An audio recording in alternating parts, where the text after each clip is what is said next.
Good evening, Guardians. Welcome back to Tower Casuals, the Destiny podcast. Of course, if you're hearing my voice, that means Corey has the night off, and he's not doing our usual boisterous intro. But fear not, because joining me to talk all things weapons is our Tower Battlemaster, my favorite Titan on the tower, A1Johnnny.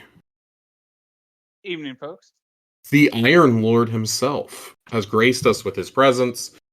I'm really happy you're here for more than just weapons. They had a big Iron Banner update today.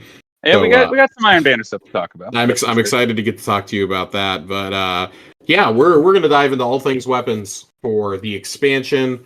Of course, that is mainly going to cover the Pale Heart weapons and the weapons for the first set of Echoes missions that you can get. They dropped 6 craftable weapons on us and 3 reprised weapons. There's still 4 more craftables and 2 more reprised weapons to come, which is just kind of wild to think about. When we think about the scope of weapons in a typical seasonal release that we would be considering. But as such, there's not going to be any talk about raid weapons. John has not gotten a chance to do the raid yet. Joe and I talked about him a little bit on our review the other day. But both of us were kind of cursed. He only had the SMG at the time of that recording, and I only had the pulse and the sword, and really hadn't had a chance to use them extensively yet. But I can confirm, Nullify might be my favorite weapon in this entire expansion. My favorite legendary, at least.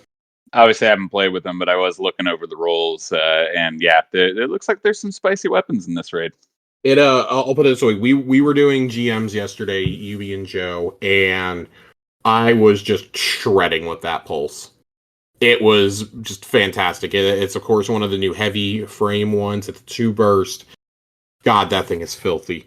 But we're not here to talk about my raid loot. We're here to talk about weapons, updates to the Crucible, and, of course, John's favorite exotic ever, I feel like I can say.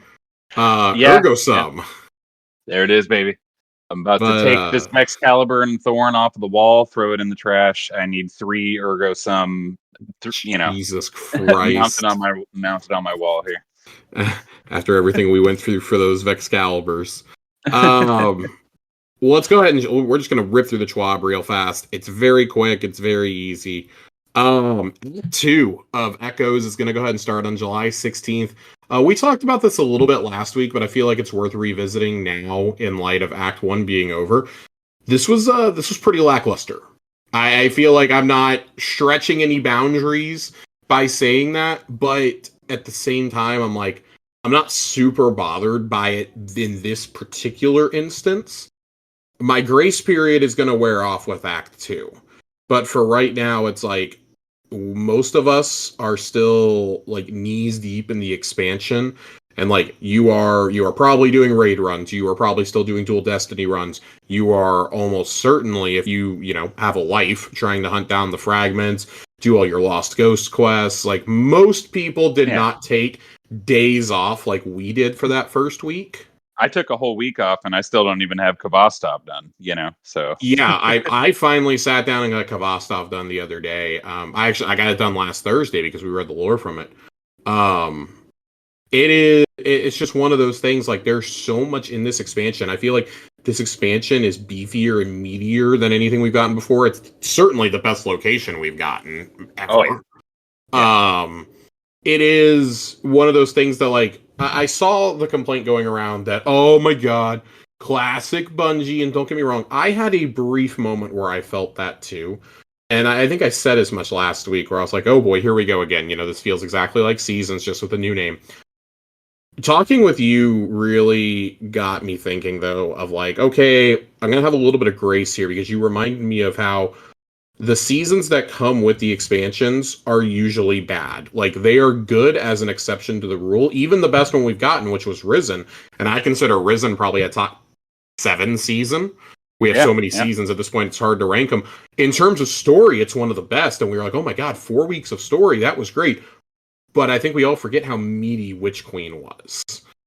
Yeah. And, you got 2 strikes, you got 3 new battlegrounds out of that season. You got the Vow of the Disciple raid that came out. There were all the extra quests that came out. the Crafting was a Sabathoon's whole new thing. Lies. Yeah, we are knee deep in crafting. And I think we look back on that season, and we kind of have like rose tinted glasses in a way, or we just have completely forgotten about it because it blended so well with the story going on. It very much was like a side story to the campaign. Like your actions in the campaign deliberately kick that season off. Yeah, which they tried to do in Lightfall again, but yeah, that one To didn't work out. mixed results, and then Echoes really kicks off as a result of everything that happens in the Pale Heart. But if they hadn't explicitly told me that, I never would have guessed.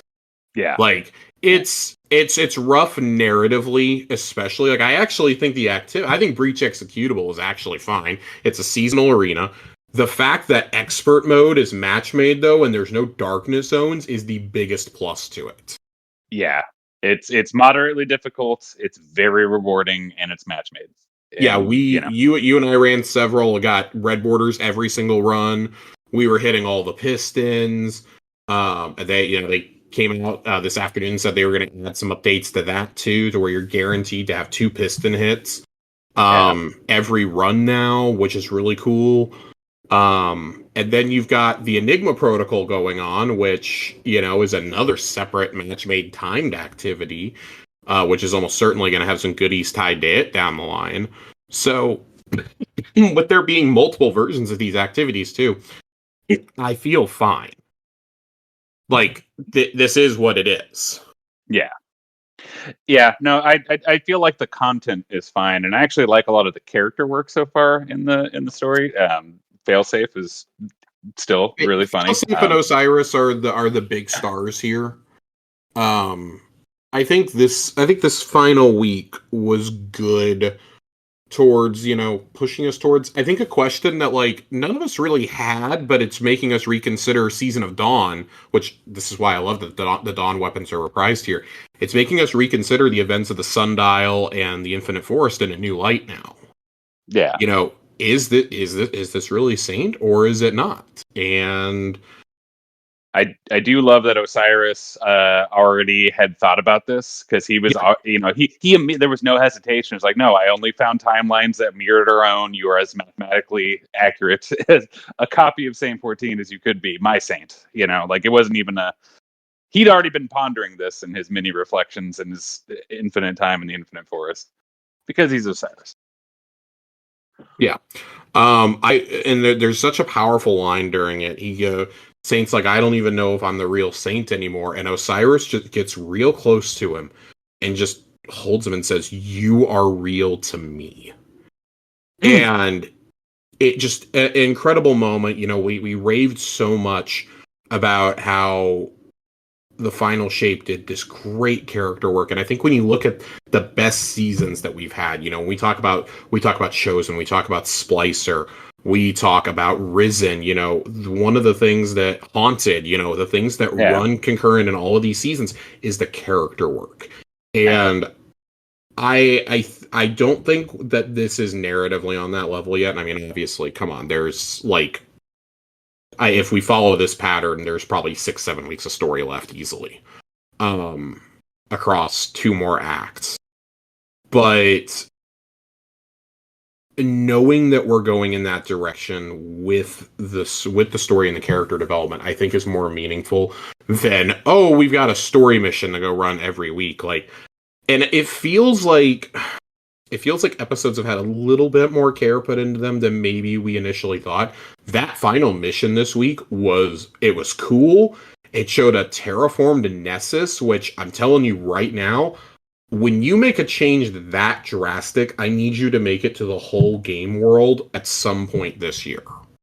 I'd imagine the end of the episode that's what Nessus looks like now. Man, right? I hope so. What a way to inject life into some of these destinations we haven't been to in years. Yeah. And, narratively, like the story is very interesting. I think what a lot of people was dragging people down is just how it's presented. That still feels exactly like Seasons. I will agree with that. The presentation is bad. Yeah. fly to the helm, talk to failsafe, go run And I don't even mind that. Yeah. I'm gonna be totally honest. That part doesn't bother me. It bothers me that we finally got to a mystery. It was like, oh my god, here we go. And then what do we get hit with? Wait 3. Literally, it tells you in your quest log, wait 3 weeks for Act 2 to start. Yeah. That feels bad. That feels real bad. Like I've seen people, both praise and get upset about weekly TV show releases these days after so many years of everything's dropping at once. Let me tell you something. This is an instance where I can't believe I'm finally going to side with people. If it's going to be like kind of that bare bones for the opening act, I think you just need to drop all the story at once. Let the people who don't really care blow through it. The rest of us can kind of take our time and savor it. Because it is a chore to sit down and do one of these stories in 1 or 2 sittings. But hey, if that's what you want to do, go for it, man. I personally am starting to come around to that way of thinking that maybe we just need to let them have all the story content right away. Because if it's going to be this drip fed, I really feel like over 3 weeks we did not advance the story much at all. Outside of this week, I think this week was the first time we took a concrete step forward, and right as it got interesting, that was it. Yeah, we had that really good character beat with Saint, the mystery of who's messing with him, even though we've more or less pieced together. It was very cool that Ikora showed up. Like there are things going on that you're just like, I want to see more of this right now, but the only reason I'm glad they don't drop it all at once, honestly, is one, I don't mind the drip feed. It gives me a reason to log in every week, no matter what. Yeah. But also, I don't like it's the same problem I have with when all seasons of a show, all episodes of a show drop. We were talking about this yesterday with The Bear. Yeah. It's so hard for us to talk to friends about the story in something because you don't know where they're at. You can be like, hey, did you watch season 3? And they're like, yeah, sure. Okay, how much of season 3 did you watch though? Did you get to the part, and you're trying not to you're trying to be like real like dance around the pole because like there could be like 3 that moments if it's a good season of Destiny. Like if you ask somebody during Haunted, like, did you get to that moment? They're gonna be like, which one? Because it's like, oh, well, did you get to Crows? Did you get to Keitles? Did you get to Zavala's dead family? Did you get to the fight with Keitel against Callus, where it's just the 2 of you? Like, and that's Jesus how strong the narrative was that season, because everything else was pretty bad. Like the seasonal activity and the grind that season was atrocious, but we still think fondly of it because of how strong the story was that season, right? Yeah, and I'm just using that as an example. Yeah. I think come on, there's plenty of time narratively to pull this off. I don't want to cast stones until we've gotten part 2 and we're looking at it, because I'm gonna be honest, like I enjoy the activities. I love the loot. The loot feels really rewarding finally. Like they actually kind of nailed that. With this, I'm not spending 45 minutes like I did in fucking Coil. I'm spending like 12 minutes and getting just as much loot. Oh yeah, what are we, a month in, and I already have almost all of the destination weapons and most of the seasonal weapons crafted? Yeah, I'm at like 3 out of 5 at least on everything at this point.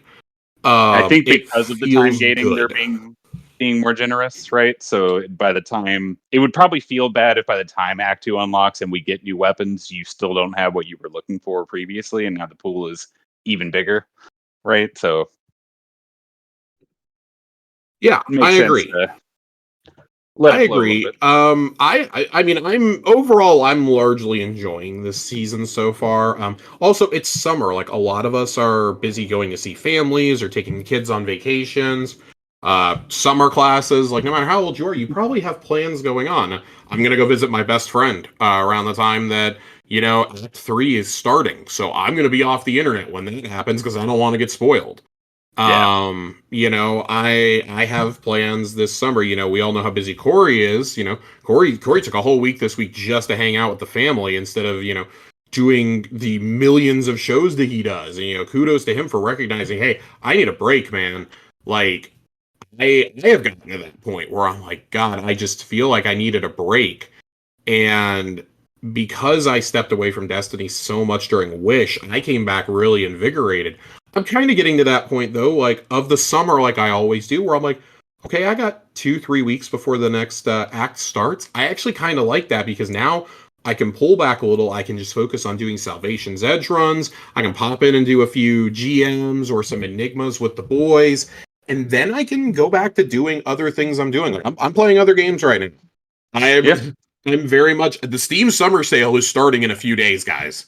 I don't think y'all understand. As a first-time Steam user, I'm going to spend a lot of money. Yeah. I'm very excited. Like I've been saying it for a year now. Like I'm very excited to start Baldur's Gate. Shin Megami Tensei 5 came in the mail the other day for me. Y'all know how much I love Persona. I'm diving into Shin Megami now. There's a Persona expansion coming in September. I want to start Baldur's Gate. That's a 300-hour endeavor right there. John is sucking me into the world of Magic. I've got Final Fantasy VII Crisis Core sitting, like, just on my desk alone. I've got like 3 or 4 games sitting here. Every show I love is back. Like I am enjoying so much now that I'm not trying to balance an NBA season on top of this. Like I'm enjoying getting to just hang out and chill. And so I personally like the slower model.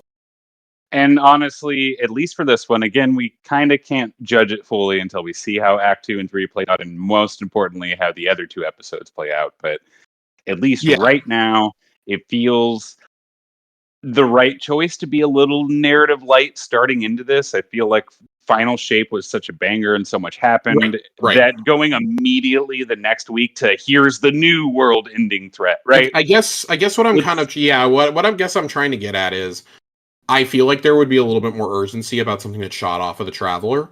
Yeah. From purely a lore standpoint, but from like a gameplay standpoint, it's just I think it's the built up frustration of players of we're willing to forgive this, right? But really there shouldn't be excuses this many years in a row, this many expansions in a row. Like we've hit 1 season out of like 5 that have launched with expansions.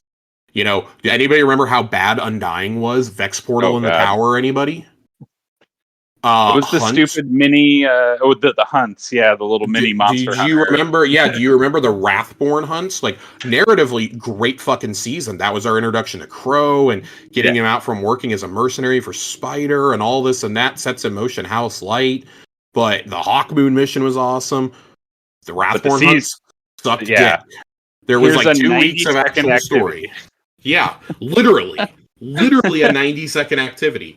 And it was like, okay, that's why I think we were all so shocked when we got Risen with Witch Queen, because it was like, that was in the middle of this great stretch. You had gone Chosen, Splicer, Lost, 30th Anniversary, Risen, and it was like, oh my god, we're like in this new, it's like the Forsaken 2 pack Forsaken pack all over again. Forsaken 2, Destiny 2 Forsaken pack all over again. And it's like, oh my god, this is awesome. We just got Vault of Glass back. Like, this is a ton of fun. And you hit Haunted, and at Haunted is where I think we all start getting tired of the seasonal model. It's like, oh yay, another seasonal arena, and it's like the worst one because it's in the fucking Leviathan, which, happy to see the Leviathan again, not happy to have to go explore for random bullshit and wait hours for bosses to show up. And don't forget, even in it was that followed right up with the Pirate season, and both of those seasons had the grind meter for what you needed to do. So sad because like both of those were so geared towards like the fantasy that people want. I feel like Pirates and Reapers. What's not to love here? And thank you, Seraph pulls you out a little bit, but by that point the damage is done. Like, then this past year is just, God, such a slog for the most part. Hey, I'll always applaud you for trying new things. And I do like that they started doing that with seasons last year, because I think that's influencing a lot of what they want to do with episodes now. Yeah. But, and it remains to be seen, but I mean, doing things like the Deck of Whispers, doing things like the deep dive, roguelike elements, and the randomization Coil, all feel like they are really contributing to what they're going to explore now with episode 2 is going to give us fucking potion crafting. Hello. Like, that is geared towards seasoned D&D players right here.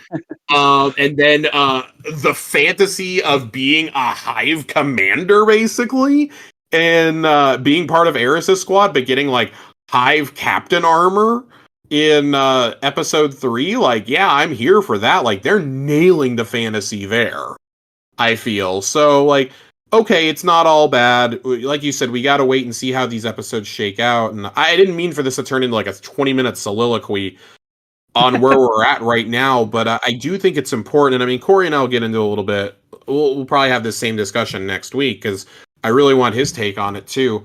As someone who like doesn't know, and this is not meant to be offensive, but like as someone who doesn't go maybe nearly as crazy as us, um, seeing how he feels about it, someone who has admittedly really enjoyed the seasonal content. I'd love to hear what he has to say about it. I guess just kind of like capping it all off, like to start out, it's not bad, and I think the loot is doing a lot of the heavy lifting for me. And I think that's kind of how I want to segue into this is we're drowning in loot, John. Oh yeah. We are big time drowning in loot. Like I saw people complaining that the exotic for the episode isn't up yet, and my response was shut the fuck up, you nerds, because there's so much going on right now.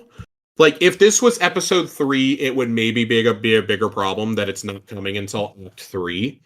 And not to steer the conversation this way, but like also, have we ever had a single release that had this many banger exotics? No, and that's I want to get to that. I want to finish blowing through this Schwab real fast. Yeah. We're gonna go into weapons right after this, but no, between the release and then getting Red Death back, as well as oh my god, I'm blanking on the name. Euphony. Euphony, Euphony in the raid, like every exotic, they nailed it. Like every single exotic, it says something when maybe Red Death is like the least impressive of the new exotics. And Red Death is breaking the Crucible. yeah. It's maybe the least powerful, least interesting, and it was still so strong it had to get super fast nerfed in the Crucible because it's just absurd. Well, they are doing something that I really want to call out that I'm very excited about, and I hope this is a theme going forward now with one DMG back at Bungie. Ayo. There is a developer live stream coming ahead of Act 2. I hope this becomes a regular thing. I would love a live stream like every 6 to 12 weeks from Bungie to let us know what's coming. I would love that. If you're doing that, that tells me you have some cool content up your sleeves and some changes coming. So I'm very excited. They don't have the details on the timing just yet. I suspect we're going to get it next week. Get the timing at least next week with the Schwab on January 5th. It won't drop on Thursday. It'll drop on Friday because of the 4th of July holiday, which actually raises a really interesting question for me and Corey about how we're going to do next week's episode. But maybe Tower Casuals takes a summer vacation. But we have a PvP update before we get into the meat of the episode, one could say. It's pretty bad when we have five paragraphs here titled "Twice the Iron Banner." John, you and I might be two of the only people on the planet Earth who are excited for this. At least I think you're excited for this. Oh yeah, I definitely am. But we've definitely talked about it before in matchmaking and everything. But I feel like Iron Banner is perfectly suited for people on your and I level. Yeah. Average players have a good time in Iron Banner. If you are skilled in Iron Banner, you're going to have a miserable, sweaty experience. Or you're just bad. If you're really skilled or really bad, you're going to have a bad time. But right in the middle, rocking your dad rifle, it's a good time. This was one of the big questions that we raised going into the episode structure when they announced 3 Iron Banners. And I was like, really? 3 over 18 weeks? That seems a little rough. Like, I feel like normally we get it like once a month, right? Yeah. I really like this change. So with this season, they're going to have Iron Banner be a 2-week event and be the main PvP focus for that time.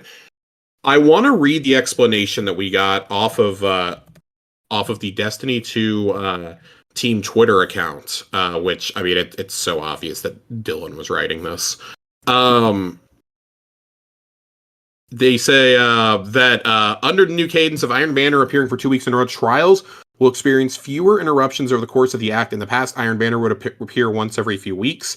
Now, trials will be available for 7 or 8 weeks in a row before the next Iron Banner begins. You still have the same amount of trials in Iron Banner to play, just a change to how things are scheduled. I really like this idea. I know that some are not going to enjoy this, and I mean, listen, I hate to tell you, the rotators will still be up, right? Like, just, this is going to replace basic ass control. And I saw so many people be like, oh my God, sixes are already terrible. I don't want to have to go in and sweat in sixes. And I'm like, people were outright saying they would rather play trials. And I feel like that can't be an actual serious statement for like 99% of this player base. I like the explanation given here, though.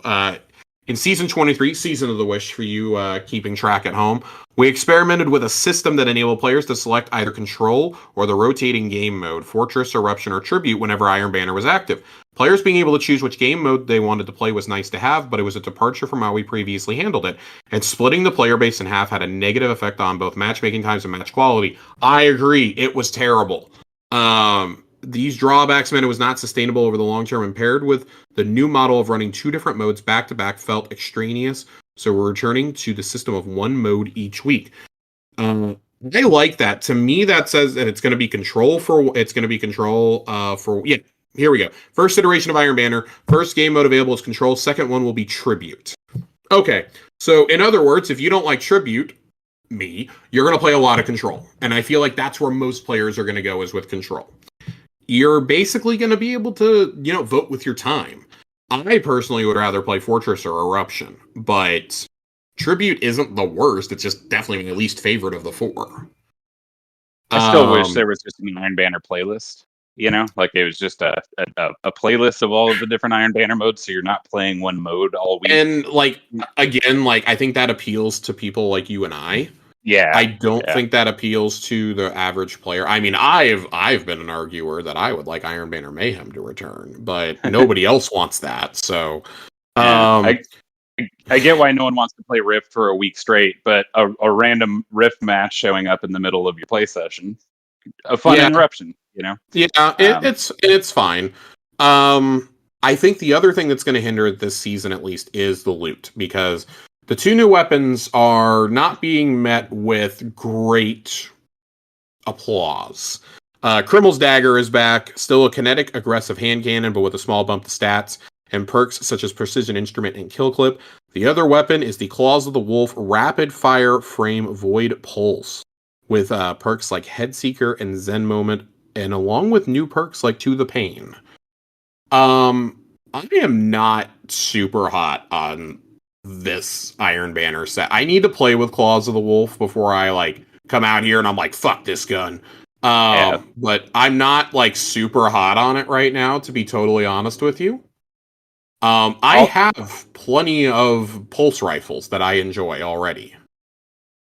And that's the problem you and I have discussed multiple times.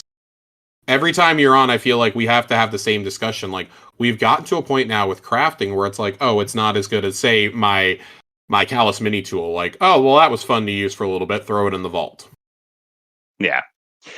Yeah, we'll have to see what for example, To the Pain is a very good PvP perk. So maybe this replacing some other rapid fire that you normally use because of that strength. We'll just have to see.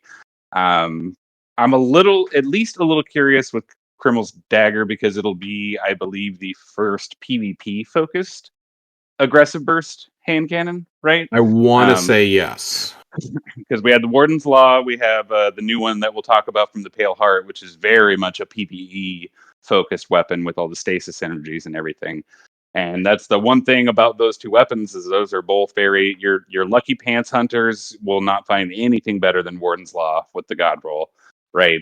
But I haven't heard anyone really like them in Crucible, so maybe one solely focused on consistency. Maybe. We'll see. I'm a little intrigued by Claws of the Wolf, I guess. In that first column, I'm not seeing anything that's like, oh, I can't get this on any other pulse in the game, Yeah. other than to the pain is cool to have, but like, am I really going to choose it over Head Seeker or like Perpetual Motion? Like, I don't know. And then in that second row is just stuff that we've seen on every other gun in the world. Zen Moment, Rampage, Kill Clip, Destabilizing Rounds, Disruption Break.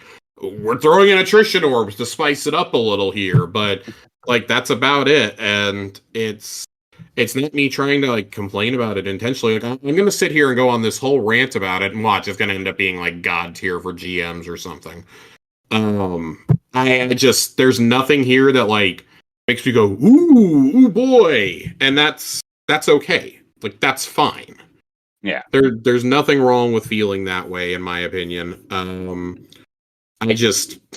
I was hoping for a little more oomph, I guess, coming into the expansion. Like now it's like, ugh, I might be waiting like another 18, 20 weeks for a weapon I care about from Iron Banner now. Like, I'll still go get my shader and my emblem, but oh boy, this might be a rough one for me. The change I am happy that they're doing, getting rolls for these weapons will be easier too. Thank fucking God. We should not be having to ask for this in year 10 of Destiny, but here we are. You need to unlock them first to drop by getting ranks 4 and 7 with Saladin, so almost right away you'll have them. But then you'll have a good chance to earn them as post-match rewards. Wins will now guarantee a random Iron Banner weapon, while also having a very high chance to award an Iron Banner Engram on top of that. Aster defeats both weapon drops, and Engrams have a high drop rate too, so you can either get the role you're chasing as a drop, or focusing an Engram with the Salad Man. I'm curious about this final paragraph here, John. I think the Iron Lord title might be getting retired. Oh, because I read right past this. Hold on. So those of you looking to be one of Saladin's favorites once more might want to gild the Iron Lord title one more time. I'm very curious, because that feels like a title that should never be taken out of the game, and yet at the same time, I think it's time to start retiring some of these like Iron Lord, Conqueror. Flawless probably won't, just because like what else are you going to use for fucking trials? But I feel like both this and Conqueror might, just like we revamped the Crucible seal, they might be on the way out the door. I don't know if I'm sold on that one, Josh. I think that's just poor wording. It's extremely poor wording then, because I'm reading that. It definitely makes it sound like a threat. I think they were just saying, yeah. I read it like they're like, we're taking it and its children.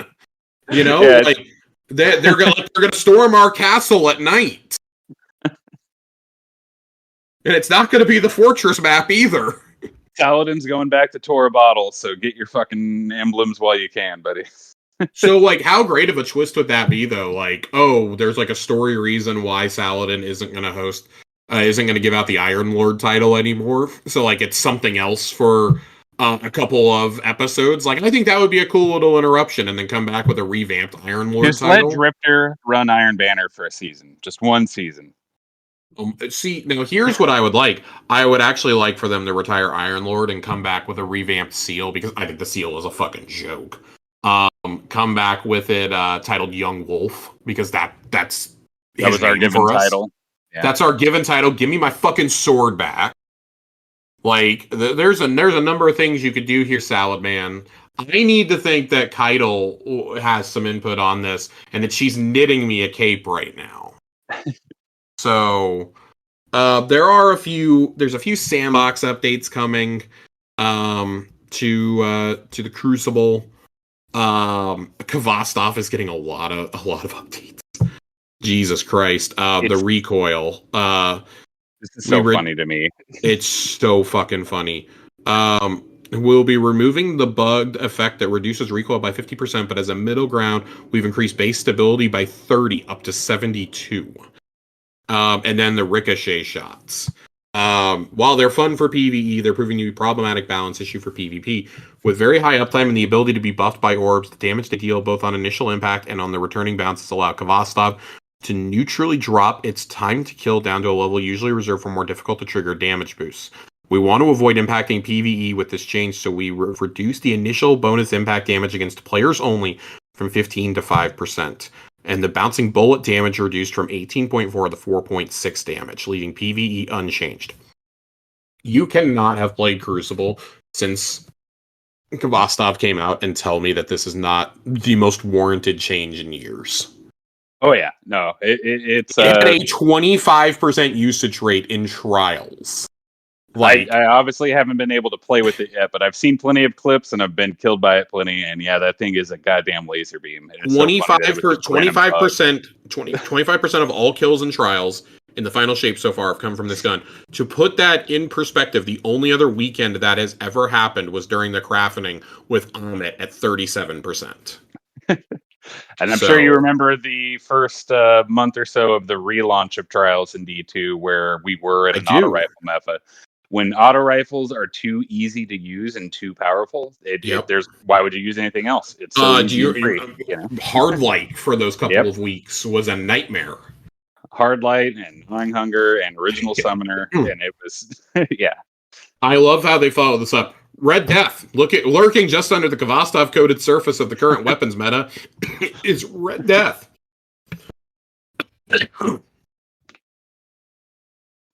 I still have a very bad cough still. I'm suffering from very bad bronchitis. I really need to use my inhaler.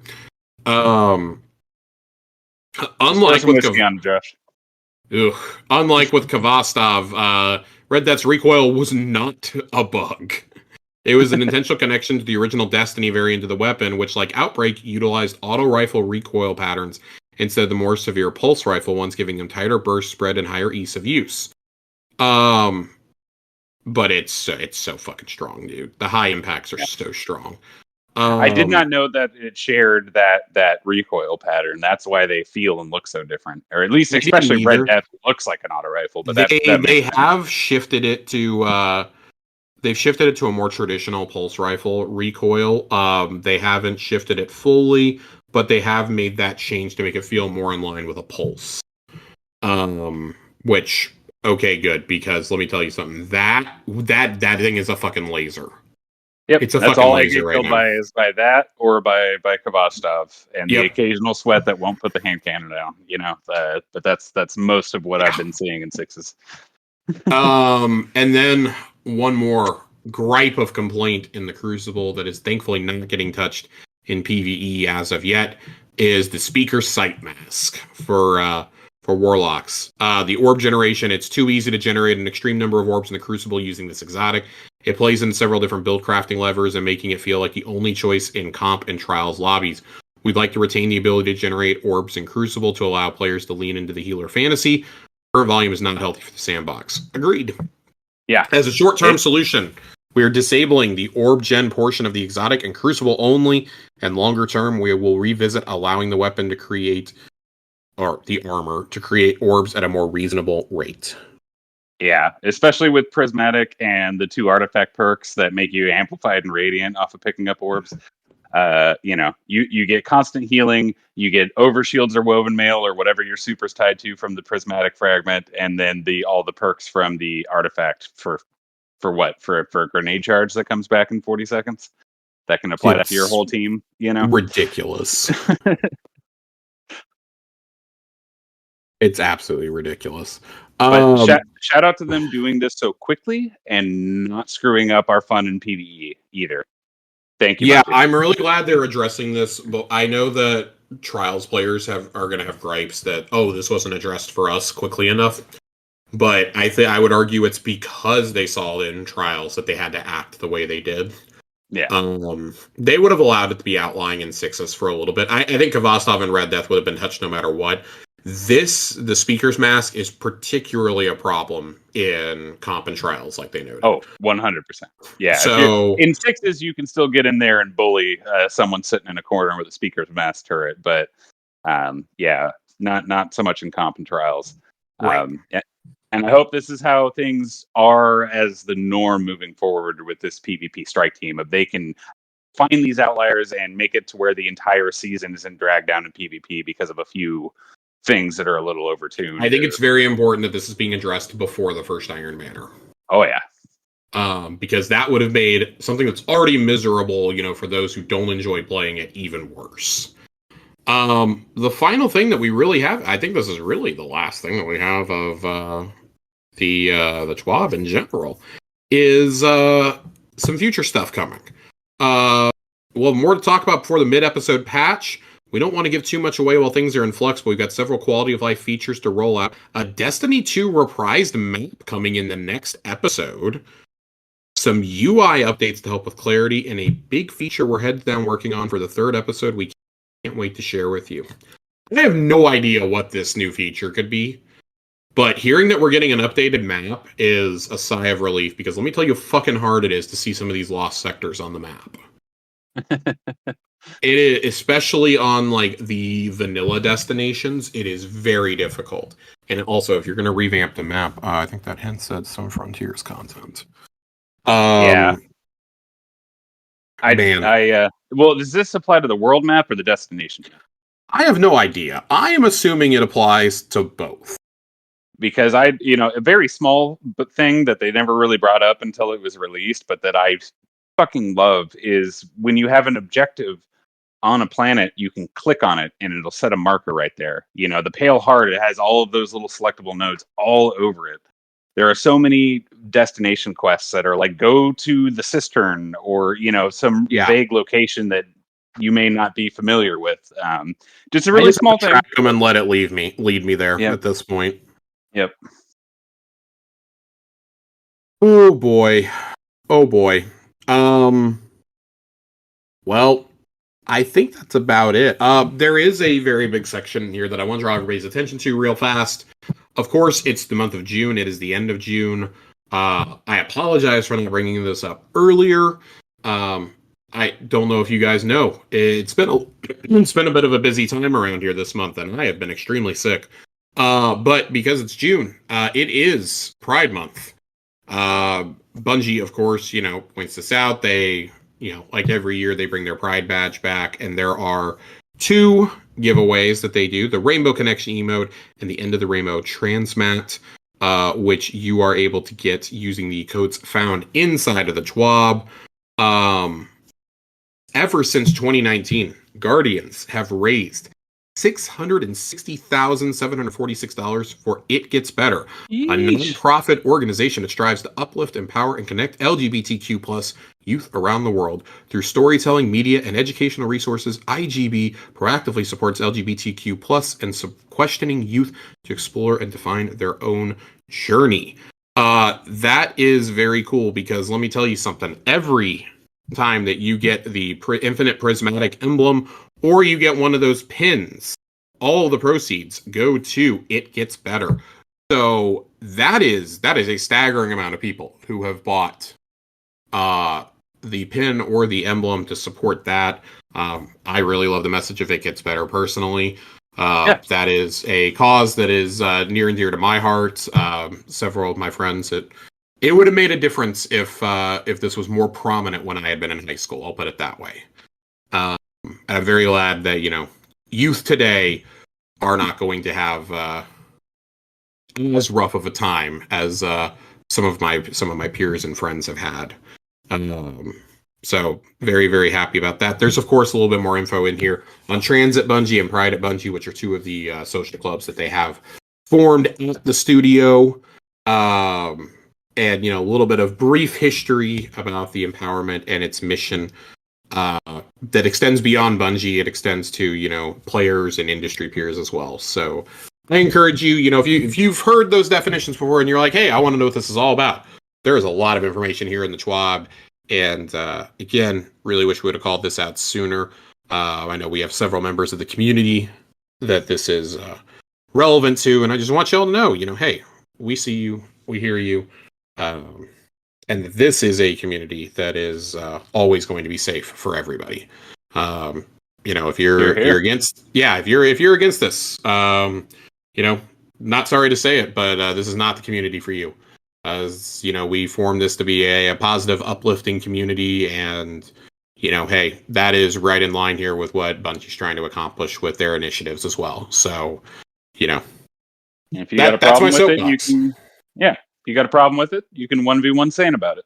Yeah, you can go talk to Saint and Osiris if you have a problem. Or you can talk to, if you want to walk on the wild side, go talk to Aramis and Aetheris about it. Ikora and Chalco will have a conversation with you. Eris will have one. Uncle Drifter definitely will. Fucking Oryx. Oryx, Savathun, Xivu Arath. There's... Talk to them about identity. People I don't think it really, unless you're diving deep into the lore, and that's why I'm really happy they put, Saint and Osiris and Devrim and, Ikora and Chalco, really, front and center these days, because, and, even, Mara and Sigurito. Yeah. And it's they're putting all this front and center because people didn't really understand unless they really went into the lore. Destiny is a really, really gay game. Oh yeah. And I don't mean that sarcastically. It really is. It is maybe one of the most forward AAA games out there. If you just do an ounce of reading, or you pay even the littlest bit of attention. So the only featured straight couple in the game is that Drifter and Eris, and you probably wouldn't even know they were a thing unless you're heavily involved with the lore. Yeah. So it's and I mean, Zavala and his, dead family. Yeah. Well, let's say, living couples. Yeah, living couples. And it's one of those things that Bungie has always been a studio that's been inclusive of all players, all nationalities, all beliefs, etc. It's just basically the rule is don't be a piece of shit. If you're a piece of shit, there's no room for you. And I think that that's perfectly exemplified through their social initiatives. We talk about we talk about pride and trans at Bungie, and in the past we've talked about Black Lives Matter. We've talked about Asian Pacific Islander Month. There's a lot of things that go on at the studio, and I love seeing a studio that's so proactive socially about things. We shouldn't have to recognize that the studio does this, but because basically nobody else does, we're going to. It's become the butt of the joke that June 1st, better change our social media profiles as a corporation over, say we hit the rainbow button. See you. Yeah, hit the big giant rainbow button. And I feel like very few studios and or companies walk the talk as much as Bungie does. So, shout out, despite all the problems that we talk about at this studio, that is one thing that I think they have continued to do excellently over the years. Yep, and even if it's just corporation getting their tax breaks in, there are so many people at Bungie that care about these initiatives and put the work in, and that's they've always said that they want the social clubs to reflect their workers. They want them to reflect the people that make the games that you love and that represent the characters that you love. And so I can't think of a better reason to support a cause than something like that. All right, John, shall we get to the meat of all of this today? Let's do it. We've only been going for 48 minutes without getting to the weapon talk. All right, we're going to kind of fly through this. We're going to only talk destination weapons, seasonal weapons, and exotics to try and keep it as muted as possible. We're not going to talk playlist rewards, so no trials, no nightfall weapons, nothing like that. And no raid weapons. If you want raid weapon talk, go listen to Joe and I on the last episode. Let's jump in on Paleheart first. I think it goes without saying that the two standout weapons from the Paleheart so far, in terms of legendaries, because I know John's going to fight me if I say they're the standout weapons, period, are the Call Strand Sidearm, and I'm going to go with the No Hesitations Auto Rifle. Oh, 100%. It is the first healing frame auto that we've gotten. It fires a lot like Osteostriga. Let's start with the Call. This is the most used gun in the game for a reason right now. Across all modes, there's a reason why it was the most used weapon during opening raid weekend.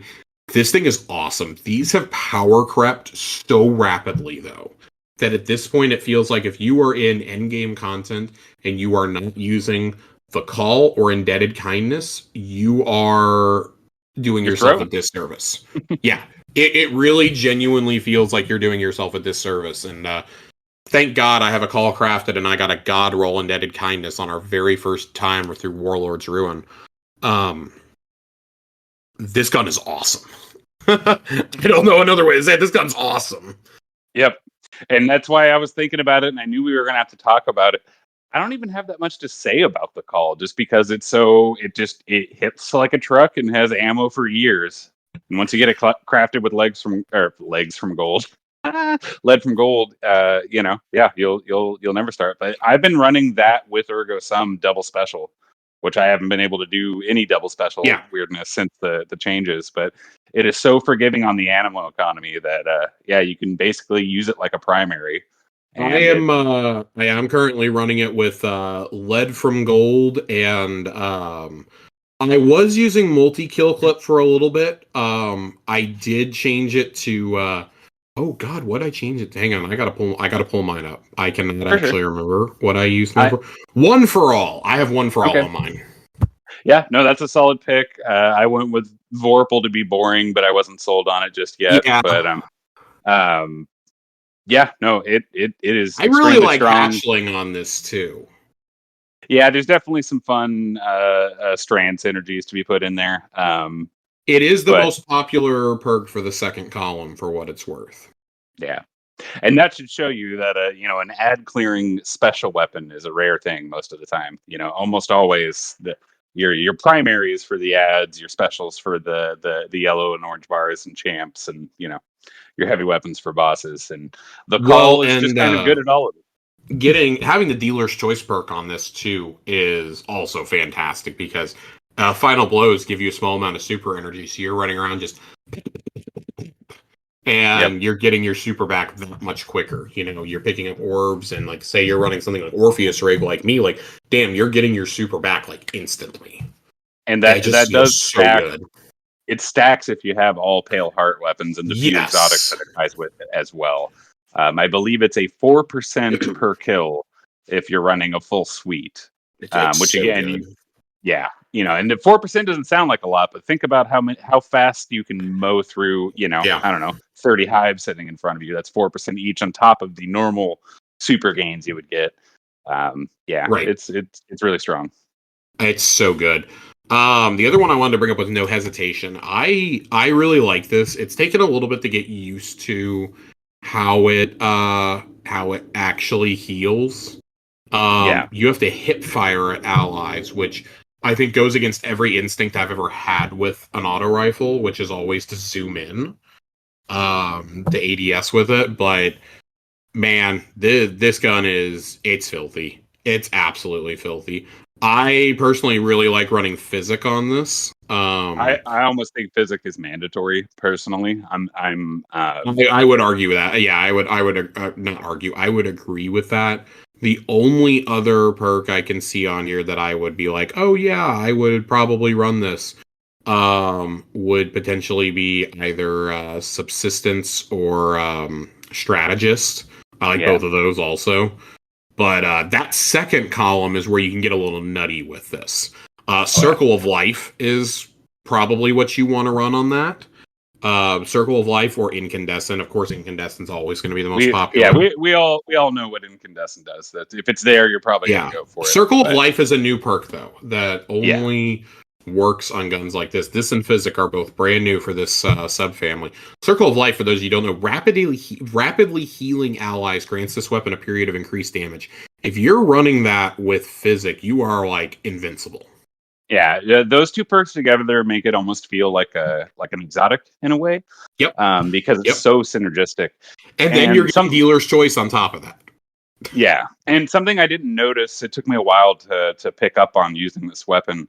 When you heal somebody, you give them, even without those two perks, just baseline what that frame of weapon does. When you heal somebody, you give them the support frame boost, which is a 5% damage boost.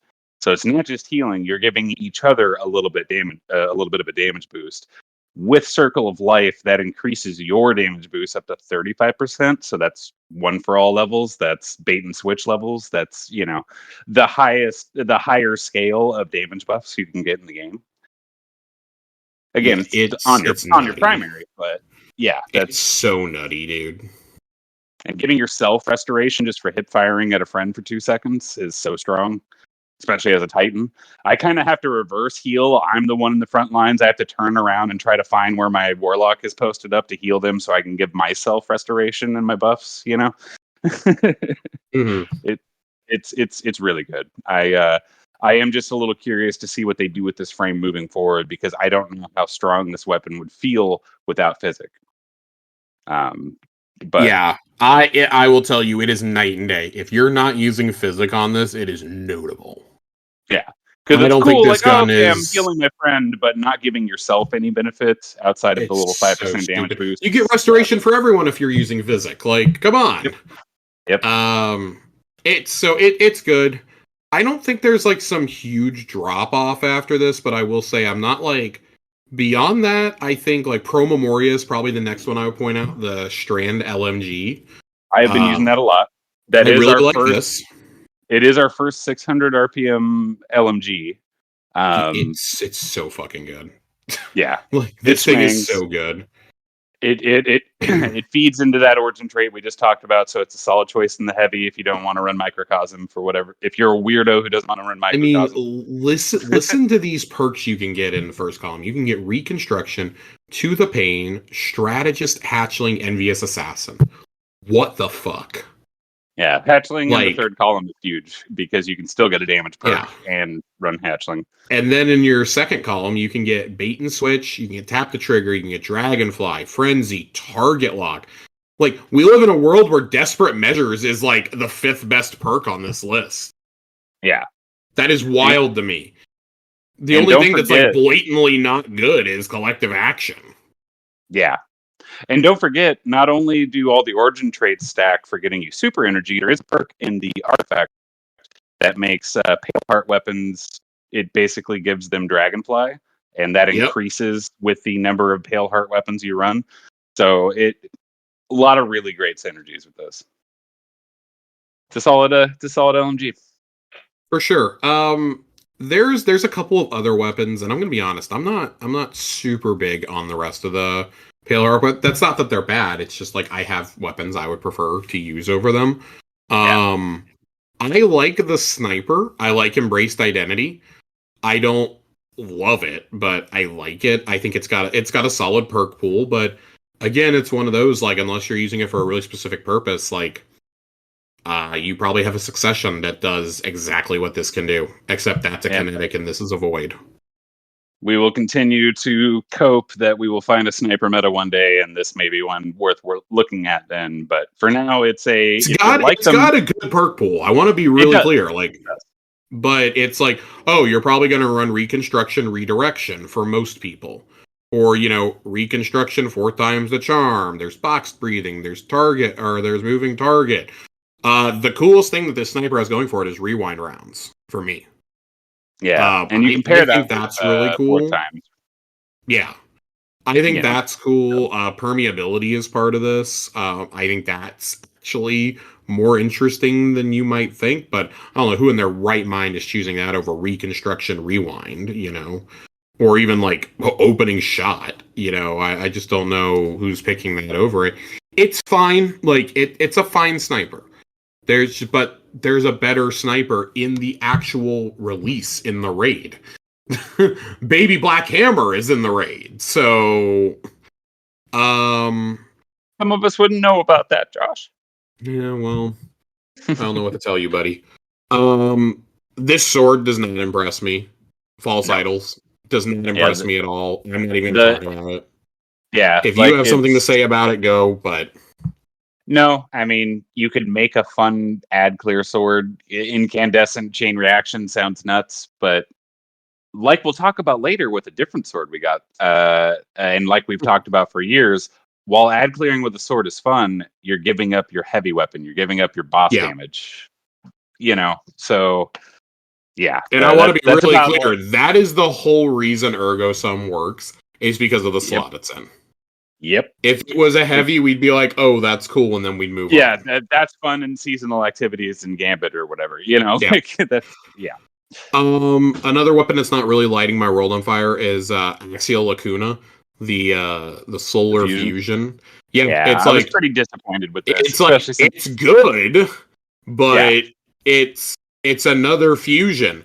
Oh boy, let me tell you, I'm gonna get this, and I'm gonna get like what am I gonna do? Reconstruction? I'm gonna reconstruction kickstart or controlled burst. Like I do think that that's cool. Incandescent doesn't like light my world on fire on a fusion. yeah, it's Um, incandescent's a harder sell on yeah, special ammo on weapons because non headshot weapons, it's a harder sell, I think. yeah.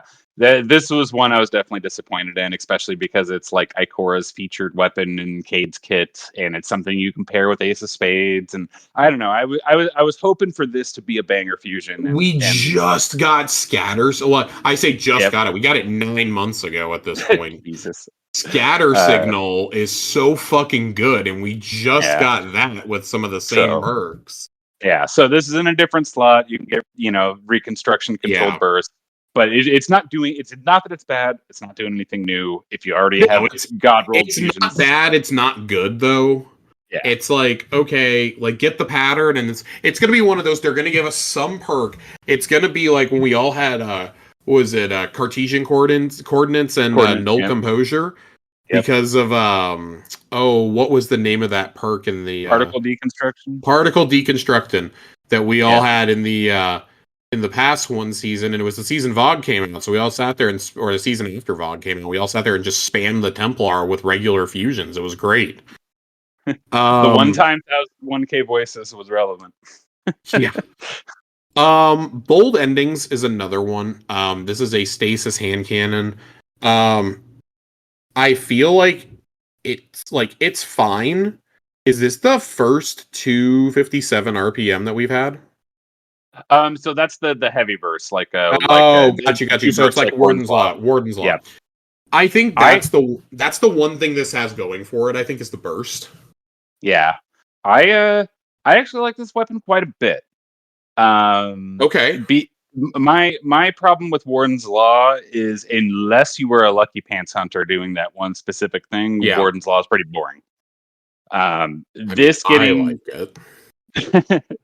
this getting Dragonfly and Headstone together is awesome. Dragonfly Especially with, Headstone, and it also has Rapid Hit, which I yeah, really like Rapid Hit on this. yep. It's really hard for me to get off of Headstone, but yes, that does Yeah. feel really good on with the two bursts for the same reason that Rapid Hit has always been S tier on pulses, right? Right.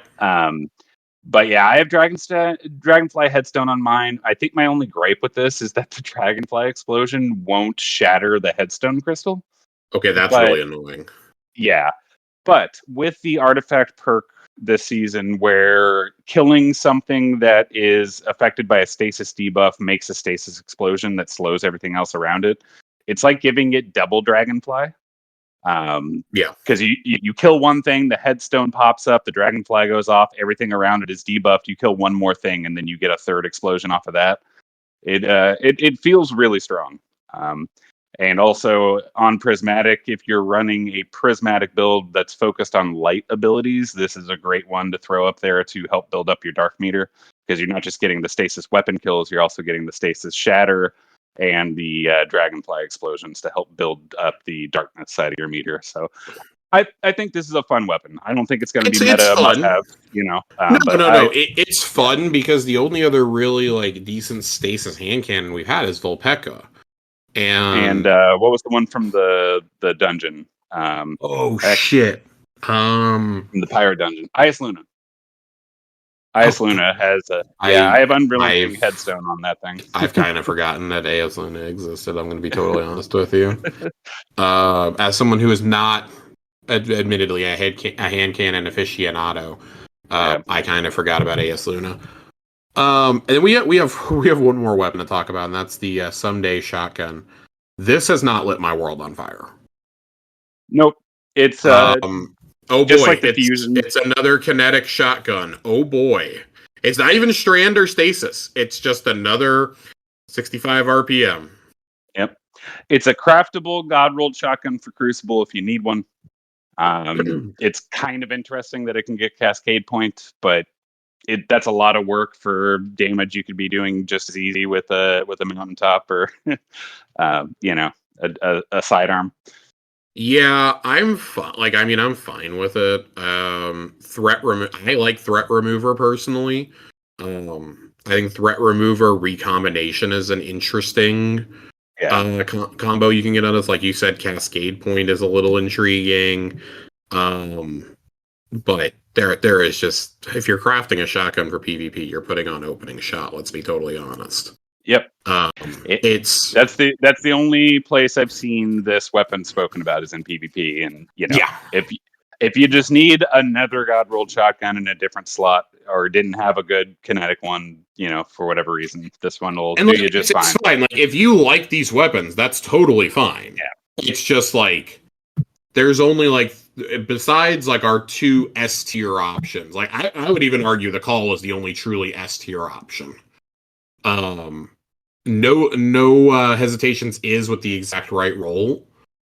But after that, I mean, it's kind of what do you call it? Bold endings, and then it's just kind of bold endings and pro memoria. The other 3 or 4 weapons are just like tiers below. Yeah, like typical destination fodder, in my opinion.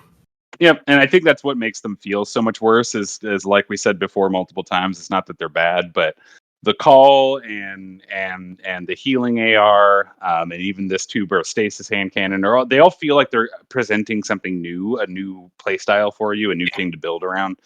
I will say, I think the cool thing about this is, even if we feel they're underwhelming now, with the way perks can be adjusted and all these weapons are craftable, means at any point these weapons could come into the meta.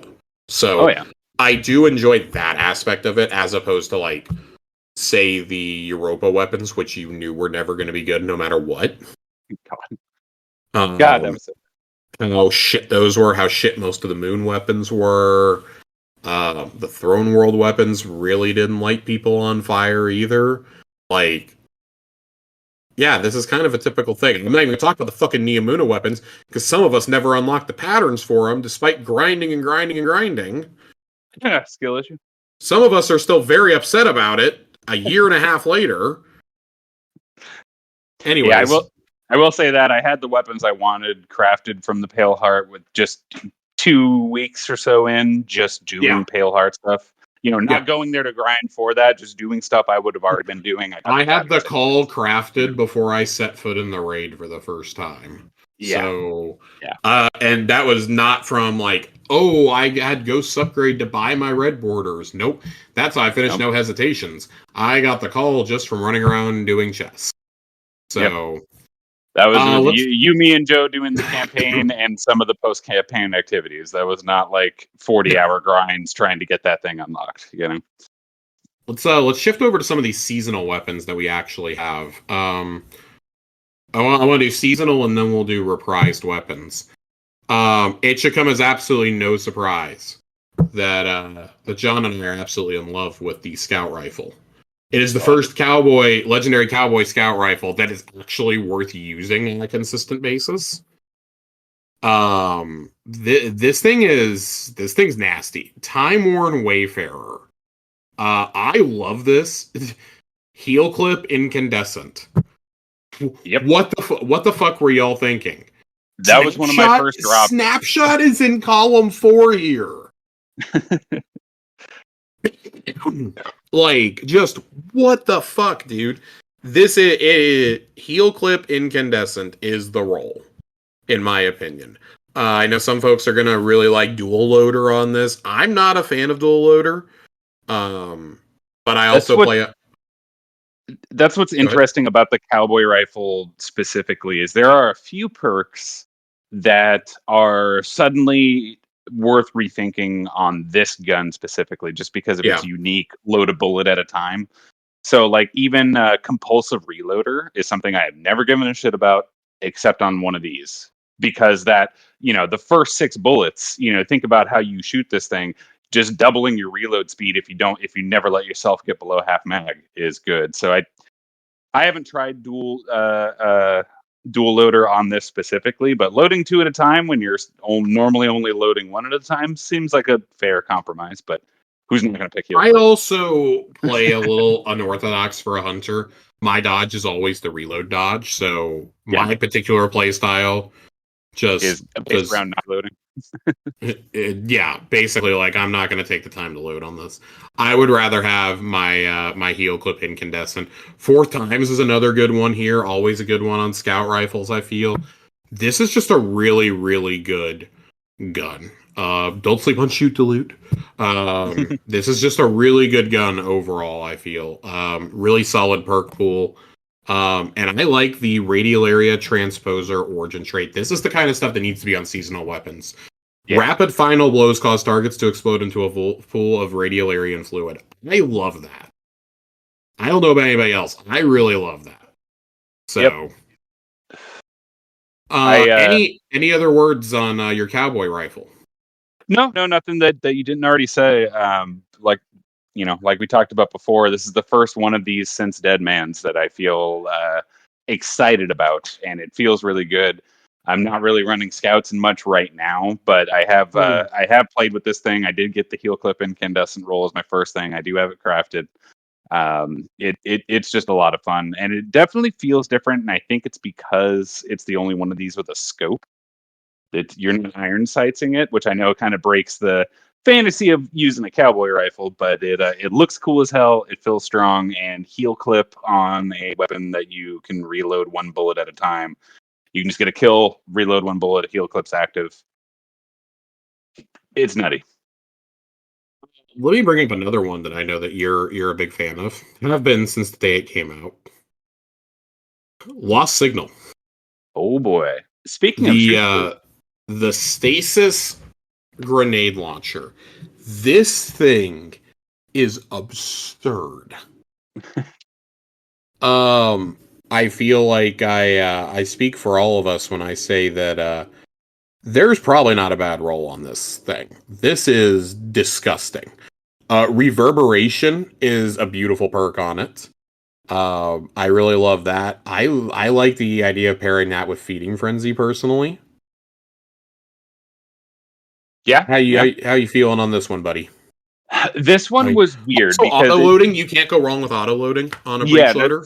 that's always the go-to on these things. But it shocked me the first time I fired it because it didn't click with me that this was a new frame of grenade launcher, right? So the first time Yeah, I got it out of the season pass, threw it on just to try it, and shot it at the ground, I started squealing just because I was not expecting that. he really did. He was laughing. He was laughing the whole time.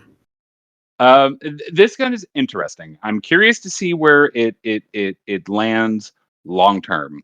But you have to think of it like Witherhoard. That's how you have to use Yeah, it. It's not just going to kill things when you shoot with it, right? You use it to get tick damage while you're using other weapons or positioning yourself, throwing it in front of choke points and where ad spawns.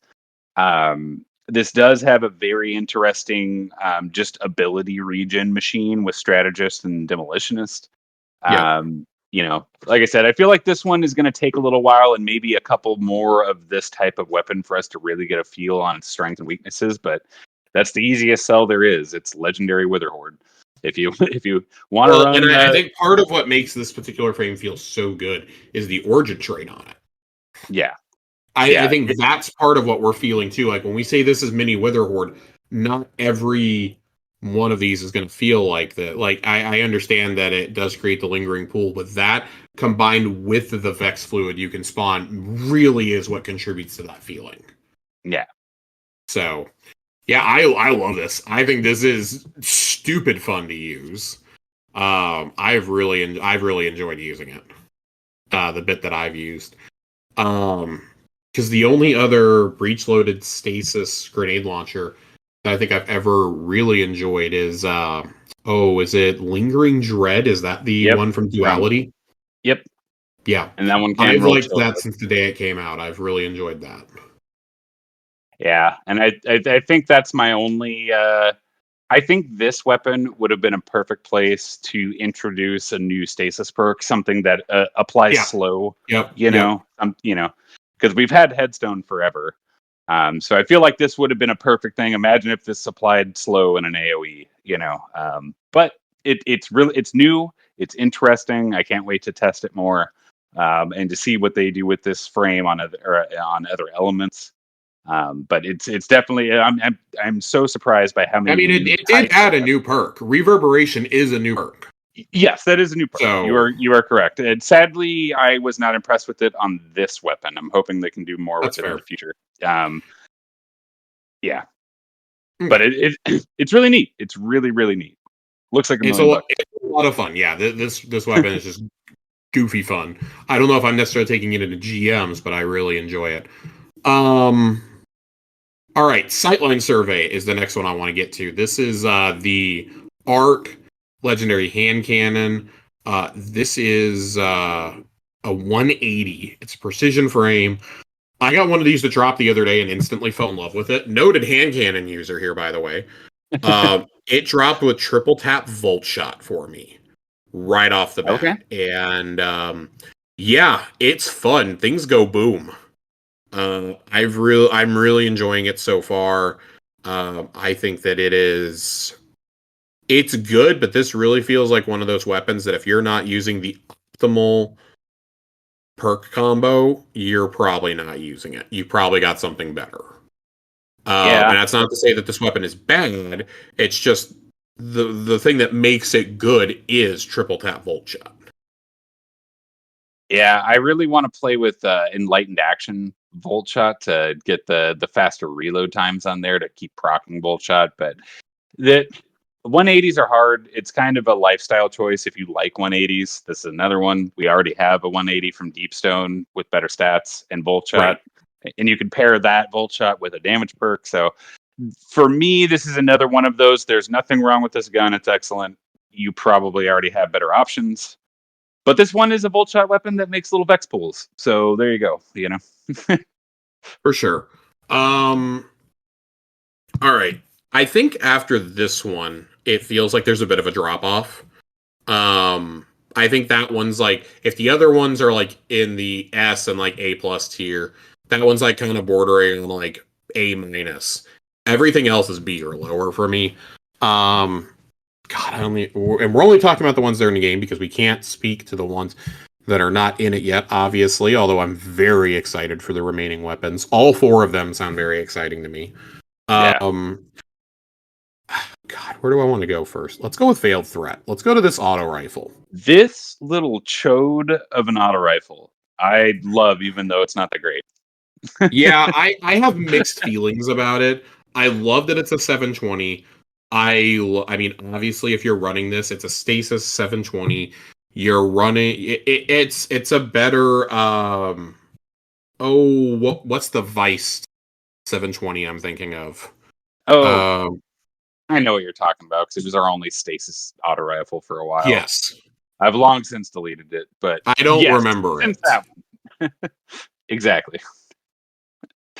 It is it's got some great perk combos here. I mean, obviously, if you're running this, you're running Headstone in that second column. You're not running anything else. The first column is where I think you get to make some interesting choices. Because you can run Fragile Focus, you can run Shoot to Loot, you can run To the Pain, you can run. You're probably going to run Strategist on this, in all honesty. Well, there is a unique interaction, and shout out to up and coming content creator Cool Guy Games. This was one I never would have thought about but Shoot to Loot with Headstone, those Headstone AOE blasts and the Vex Radiolaria pool, those were all proc Shoot to Loot. I love that. So it's kind of like Shoot to Loot AOE basically if you run that combination. Yeah, I like that. I'm a fan of that. It's a unique auto rifle. I don't think it's Yeah. gonna be like it's not gonna be like Rufus's Fury was, where it just dominates the conversation for a whole year. Like it's but as far as like a stasis AR goes, like it's kind of your only choice. Yep. It's a very fun weapon. There's nothing necessarily bad about it. I don't think it's all caps as to cross meta, but also Loose Change pairs really well with Headstone. Loose Change did get a buff, but just applying an elemental debuff to a target increases reload speed, aim assist, and movement. You're doing that on every kill with Headstone. So like I said, this isn't a bad weapon. I just don't think it's going to be. It's definitely not going to be meta, but it is fun and it has some interesting interactions. And it looks like such a little chode. It looks like someone just squished an AR. Dude, it's so cool. Like the design of this season's weapons are so fucking good. Let's move on to my dishonorable mentions. Ouch. Yeah, so Ill Omen it's not impressive. This is not an impressive sword. You have better swords. I promise you have better swords. It's another caster. Of all the casters, it's another one. Yeah, it's a caster, all right. I can't even begin to tell you what I would run on this. It's just, oh boy. Cold Steel is about the only thing I really care about on this. Yeah. But that's not enough. At that point, just go get a slammer. Like, seriously, just go get a slammer. Or I know it's a goddamn the Dawning sword with Cold Steel. Who is using a fucking caster frame that is not Ergo Sum right now? That's what I want to know. I just want to talk to you and make sure everything's okay. Do you remember when they put a caster frame as a trials reward and everybody lost their absolute minds over it? I am not joking, Josh. The next sentence I was trying to get out of my mouth was the only caster I enjoyed was that trials one. Solace Scar, we were the only two people who were excited about this sword. It's still dog shit. I still have mine. They yanked it out of the pool so fast.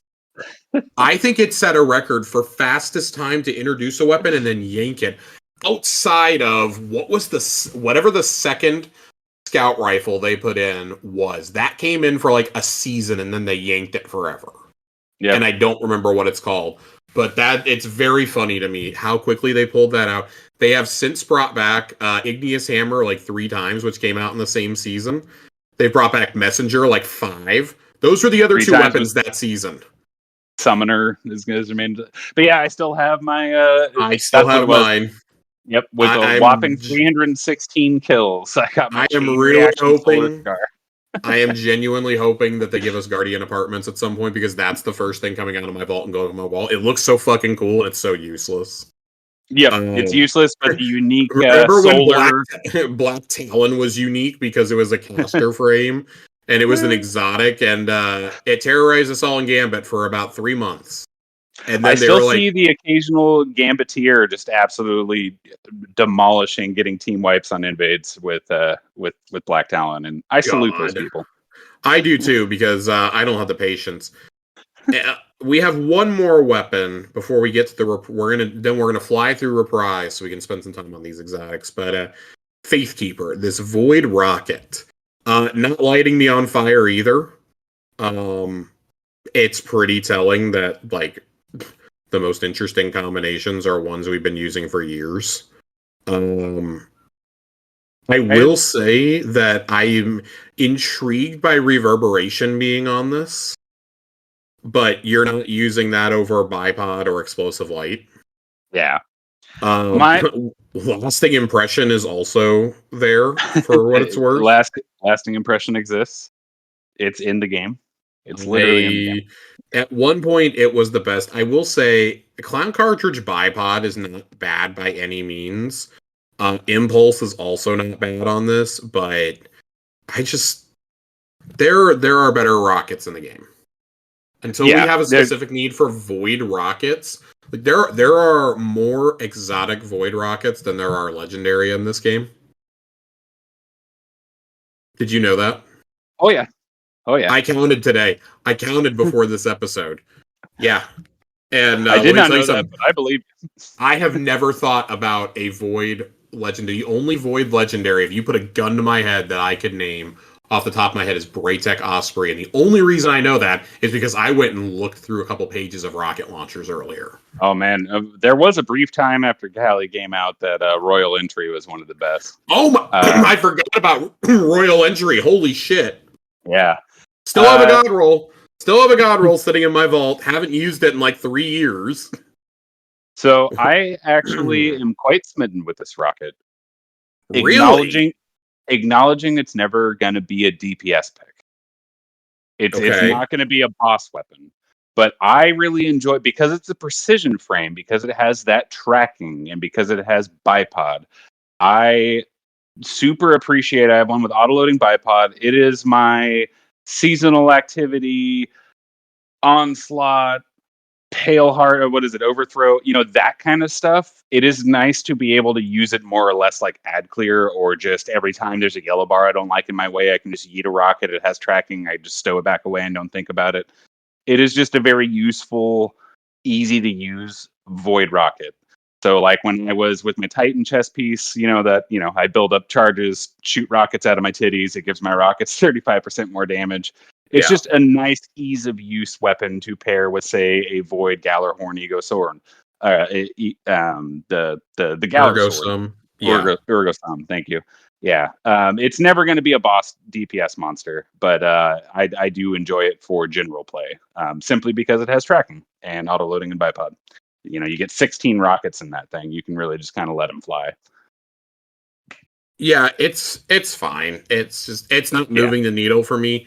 And I think like that's the point we've gotten to, is like I don't really give a fuck if something's fun to use. Like I'm typically trying to do harder content or end game content at this point, and that's kind of what I care about, is how well something's going to fit like that. Like I think obviously you have a little bit more wiggle room if you're doing something in 6s, but if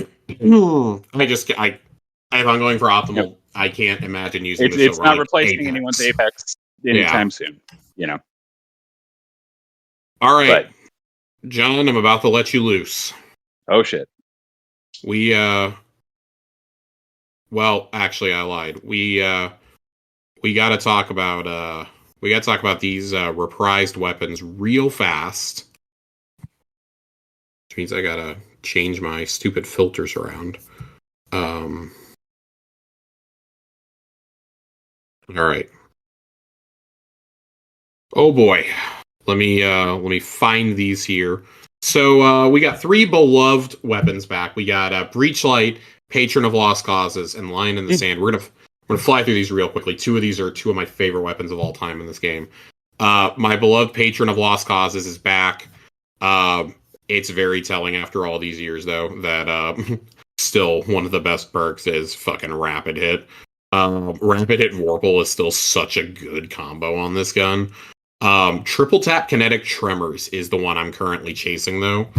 I really like that for high-end content. Kinetic Tremors fucks. If you're not using Kinetic Tremors, you're sleeping. You are asleep at the wheel. 100%. And like I told you and Joe the other night, is the thing with Kinetic Tremors is it's going to feel weak as hell in lower level content, because you're going to kill everything too fast to really see the perk work. Yep.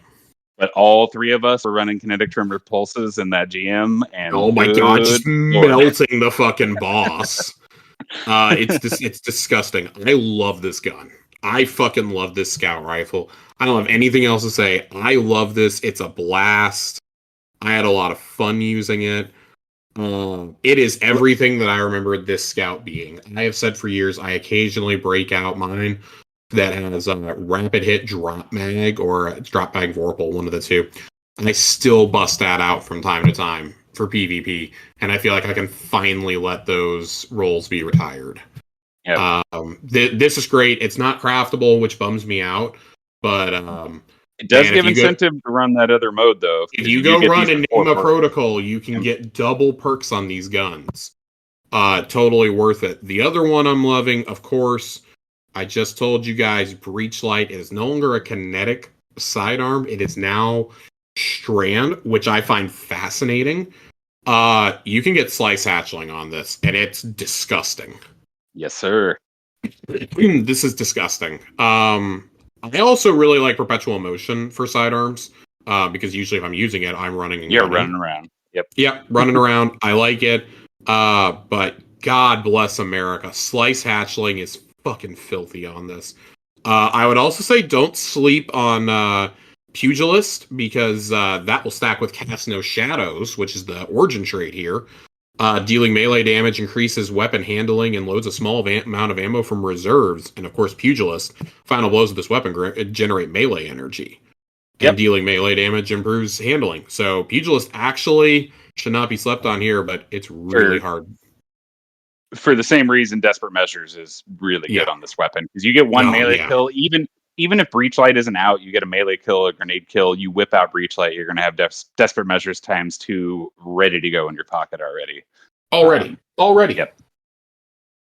Yeah, it's filthy. I love it.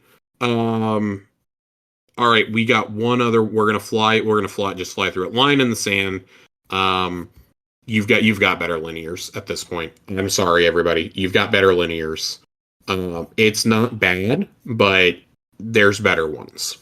We'll circle back when we find ourselves in a linear meta, but I will say deconstruct firing line or deconstruct bait and switch could be an interesting mix up to challenge. What is it? Storm Chaser, the other good arc one. Yeah. I would also say that deconstruct is good, but I really like the idea of clown cartridge bait and switch on this. Big fan of that. I think that rapid hit is interesting to have on a linear. I find that a little intriguing. Volt shot would be cool if it was more usable. But yeah, that's one of those. Volt shot on the heavy like this is one of those big brain. You're really trying to, because Volt shot scales based on its source. So Volt shot from a heavy weapon like this will apply big, huge chunks of jolt damage. But that's a lot of setup just to have your teammates be able to proc extra volt damage, right? It's I feel like the role that you go for here is you're probably only going bait and switch or firing line in that second column. It's that first column that allows you for a lot of freedom. I would say rapid hit under pressure is probably pretty good also. But clown and deconstruct are going to be the interesting ones to me. But especially for something with long damage phases, that might be a really good pick. But it might be. Fucking Storm Chaser is still so good for an arc linear. And we've just moved on from linears, which is a good thing. It's fine. Like I'll be fine if we're gonna inevitably circle we'll back be back around there eventually, right? Yeah. It's fine, but nothing to write home about. But if you punch something, you could reload it. So you surround yourself with thrall, you leave them there, you punch one when you need to reload, you keep your optimal. No, I'm just kidding. I hate you so much. I absolutely hate you. All right, John, we're gonna do it. We're gonna get into the exotics, the final part of our big weapon blowout. And they're all trash. Thanks for tuning in this week, everybody. All right. So we talked about Kvastov pretty extensively. I don't feel like we need to talk about Kvastov or Red Death at this point. Still Hunt, let's be honest, you all know about Still Hunt. You're all using Still Hunt. If you're not, you are deliberately sabotaging your own DPS in a lot of encounters. You are throwing if you were not running Still Hunt. Still Hunt is so disgusting. You run that with enough Celestial Nighthawks and you are one-phasing the Witness. It is absolutely bonkers. There's two specific weapons I really want to talk about. We can't talk about Euphony because neither of us have it, and I can't wait to get it because I really want to talk about it when I get it. We're going to talk about I would say Still Hunt is very popular. Like, let's make it very clear here. Out of these 6 weapons, they cooked. Every one of these weapons is good. We said at the top of the show, the fact that we're saying that Red Death Reformed isn't like a top pick is ludicrous because in any other season, it would probably be the best exotic to drop. Yeah. This expansion did not have the filler shit like Salvation's Grip, or what was the exotic machine gun we got last year? That like its perk was it makes things volatile. This is kind of okay in Onslaught a year later. Desperate LMG. Measures. Yes. Is it Desperate Measures? No, that's I don't know. Perk. I know exactly. We're calling it Desperate Measures. It's so forgettable. Or you get like these really niche weapons, right? Like Deathbringer or something like that. Every one of these weapons is instantly like a best in slot. Every single one of them. It's so wild. But I'm gonna let John have the floor to talk about because of the 2 remaining exotics, if we knock off Kvastov, Euphony, Red Death, and Still Hunt, the 2 remaining exotics, I think each of us has fallen in love with these exotics. With each of them, one of us significantly more than the other, I think. I'm gonna let John talk about Ergo Sum for a minute, because I have never seen a man love an exotic as much as I have seen John fall in love with Ergo Sum over the last couple of weeks. Josh, it's broken all of my builds. It's broken all of my builds. I now My have to base man, all my of my man builds was around it. running a special ammo sword in a Grandmaster Nightfall. I was So running out into that Vex pool with a special ammo sword, not giving a fuck. Shout out to Joe running those healing turrets to make it happen. Um, no, I love this weapon so much, and I am surprised at how strong they let it be. And I wonder if they might, it's very role dependent, because you can get one role that does not feel very strong. For example, our subsequent runs, I switched to a Traveler Chosen role, so every weapon kill gives me ability energy, performs better, but you could see that I was definitely not doing very much damage. But with my Risk Runner sword, I think this is my favorite. I got the Risk Runner perk on, it has to be Arc, but I got it on a Wave Frame sword, and I love that thing. I can cover extreme distances after throwing down the heavy wave. You shoot forward, you're surrounded in an arc bubble, you're jolting everything around you. All of that is feeding your Transcendence bar. And then if you pop Transcendence with this sword active, it gets, I believe, 20% bonus damage. All of the kills you're getting with the sword keep you in Transcendence longer. And now with the Catalyst, every grenade kill you get, which you will be getting fast running around killing things with the sword, give you sword ammo. It is such a fun play loop and fixes my biggest problem with swords of outside of what 2 encounters in the entire game. It is not worth running a sword in your heavy slot unless you're eager edging just to get between encounters. You can use this sword for ad clear and still have your boss weapon in the heavy slot. I adore this weapon so much, Josh. This is my whole shit. I have nearly 4,000 kills on this one Risk Runner version that I only got last week, and there's still man, an insane amount of combos to get. Right, that's just this one version of this sword. yeah, I gotta know, man. What are your 3 or 4 favorite roles you've gotten on this? Because we know how many roles there are, right? Yeah. Hit So, me with your favorite roles. uh, well, I was just ranting about it, the Risk Runner one, just because it really feels like it gives you the survivability to just go out and be reckless with it, right? Because it's just picking off ads around you. It's giving you that damage resistance while you're running around stabbing everything. I love that one. The other one that's obvious to probably everyone is the Galler sword, getting it with the Gallarhorn perk, just for increasing if you are in those 2 situations in the game where using a heavy sword is useful. Giving every sword swipe a Gallarhorn, a Wolfpack round is pretty solid, and it includes your own sword, so you can do your own loop where you do a heavy attack with Ergo Sum and then whip out your favorite DPS sword and go to town on them. Small note for my Titans: the hazardous propulsion chest piece does buff the sword rocket damage by 35% as well. So put that one in your back pocket, Titans. But the other 2 that I'm hunting, I don't have them yet, but the other 2 that I have my sights on are the I want the Telesto Void one. Yep. It drops 7 Telesto bolts at the target when you heavy attack. I have it on a Vortex sword, and while it's interesting, when you use the Telesto perk on a spin to win, it just throws all of those Telesto bolts in a circle around you, which is great for ads, but versus using an aggressive frame where you just slam it down on them, just dropping 7 Telesto bolts on top of the heavy damage slam is what I'm after there.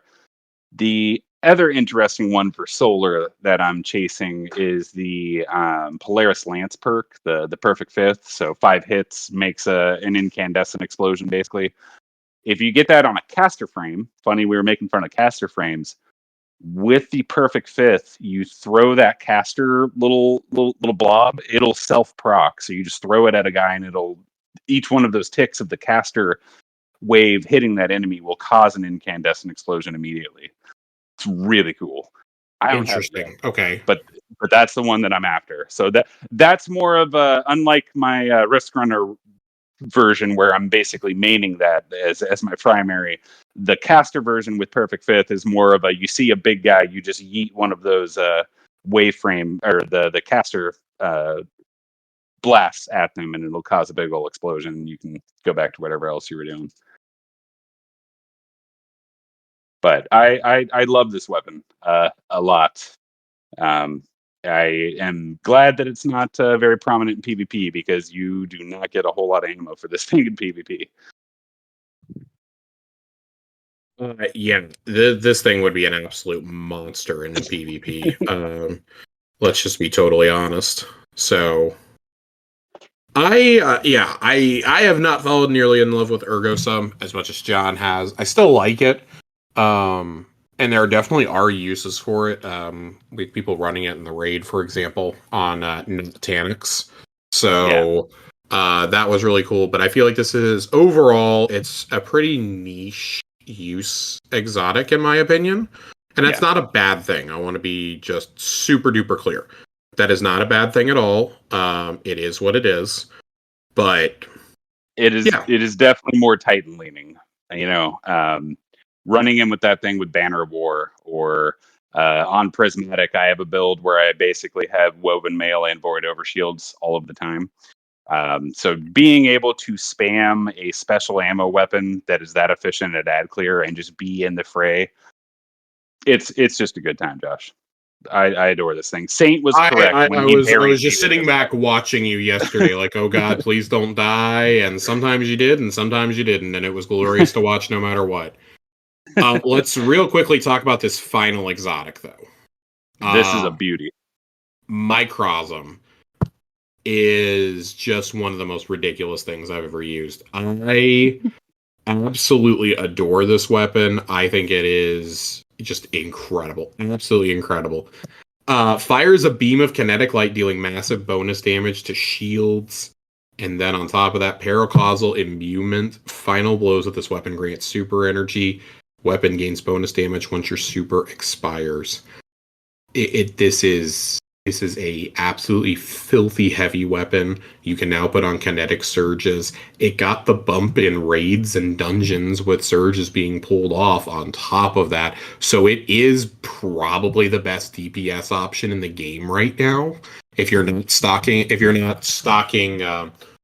Still Hunt and Celestial Nighthawk on top of each other.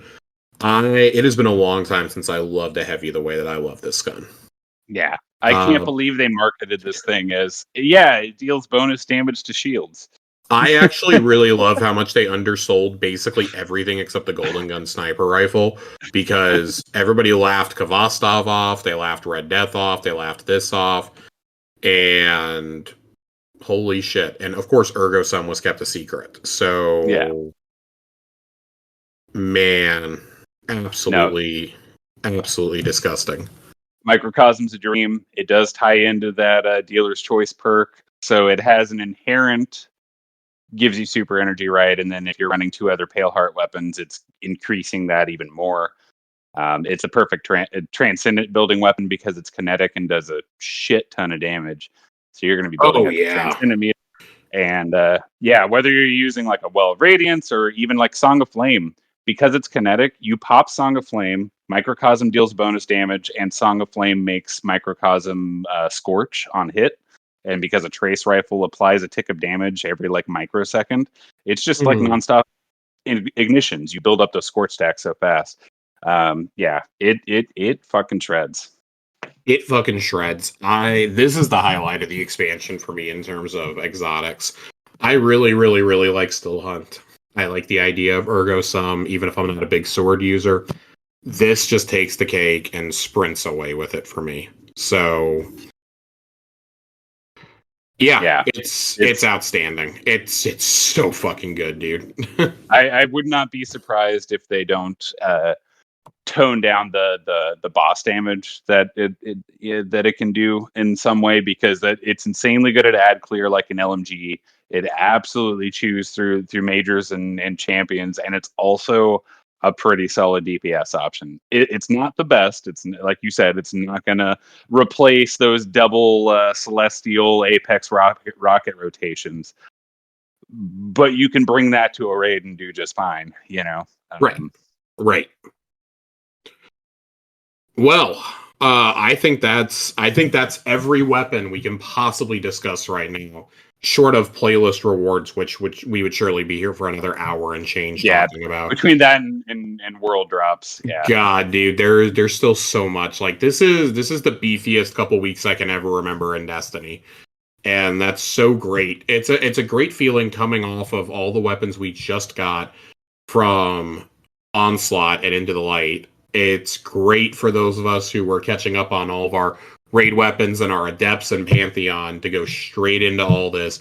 There's still a raid. There's still playlist drops. Like, I don't know anybody who can possibly be bored with grinding for loot right now. There's so many ways. You're getting more loot than ever before in every single facet of the game. It is outstanding, man. I'm loving life right now. For those who have wanted a loot grind for so many years, this is your loot grind. Congratulations. It's like it's here. There's never been better ways to get loot. That is something they have really understood for the last couple of releases, I feel. So, and as far as the seasonal, and as far as the seasonal and Saint weapons are concerned, I think the most interesting ones are still yet to come. I don't know if those have been officially announced, so I won't say which, but there's some spicy things dropping in Act 2 and 3.